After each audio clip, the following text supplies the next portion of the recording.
Halo, perkenalkan, nama saya Laura Isabella Melani. Video ini saya buat untuk menjelaskan mengenai otonomi daerah. Dalam video ini, saya akan menjelaskan mengenai konsep, tujuan, masalah yang muncul, dan kebijakan pemerintah atas masalah yang timbul dari otonomi daerah. Konsep otonomi daerah. Negara Indonesia adalah negara kesatuan sebagai negara kepulauan yang terbagi menjadi daerah-daerah otonom dengan kondisi geografi dan potensi berbeda. Istilah otonomi secara etimologi berasal dari bahasa Yunani yaitu autos yang berarti sendiri dan namos yang berarti aturan. Berdasarkan Undang-Undang Nomor 32 Tahun 2004 tentang Pemerintah Daerah, mendefinisikan otonomi daerah adalah hak, wewenang, dan kewajiban daerah otonom untuk mengatur dan mengurus sendiri urusan pemerintahan dan kepentingan masyarakat setempat sesuai dengan peraturan perundang-undangan. Pelaksanaan otonomi daerah sangat dipengaruhi juga oleh faktor-faktor kemampuan si pelaksana, kemampuan dalam keuangan, ketersediaan alat dan bahan, faktor potensi dan geografi, dan kemampuan dalam berorganisasi. Secara garis besarnya, pelaksanaan otonomi daerah ini hanya meliputi pada prinsip demokrasi, keadilan, pemerataan, dan keanekaragaman, sedangkan untuk politik luar negeri, pertahanan keamanan, peradilan moneter, fiskal, dan agama, kewenangan urusan pemerintah yang tidak diberikan ke daerah. Tujuan otonomi daerah. Tujuan otonomi daerah menurut Undang-Undang Nomor 32 Tahun 2004 tentang Pemerintah Daerah, Pasal 2 Ayat 3 menyebutkan bahwa tujuan otonomi daerah ialah menjalankan otonomi yang seluas-luasnya, kecuali urusan pemerintahan yang memang menjadi urusan pemerintah dengan tujuan untuk meningkatkan kesejahteraan masyarakat, pelayanan umum, dan daya saing daerah.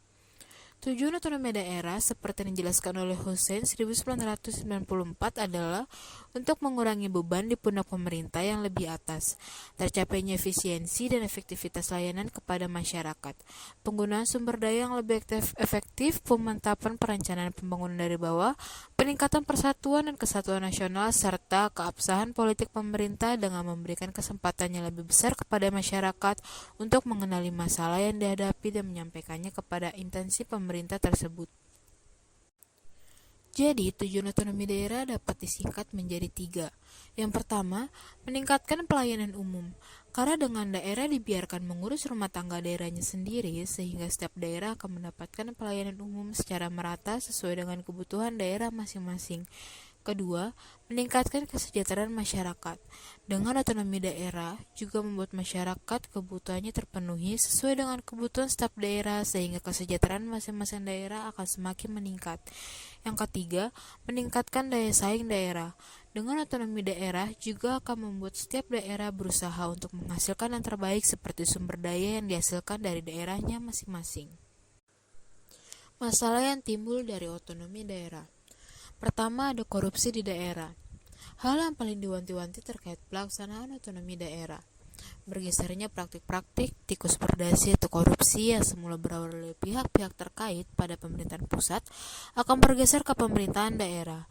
Berita mengenai adanya korupsi dari para pejabat pemerintahan menjadi makanan di setiap hari. Kasus adanya pihak pejabat pemerintahan yang tidak bertanggung jawab atas apa yang diamanatkan. Kedua, muncul potensi konflik antar daerah. Pelaksanaan kebijakan otonomi daerah ditakutkan akan memicu konflik antara masyarakat pada daerah.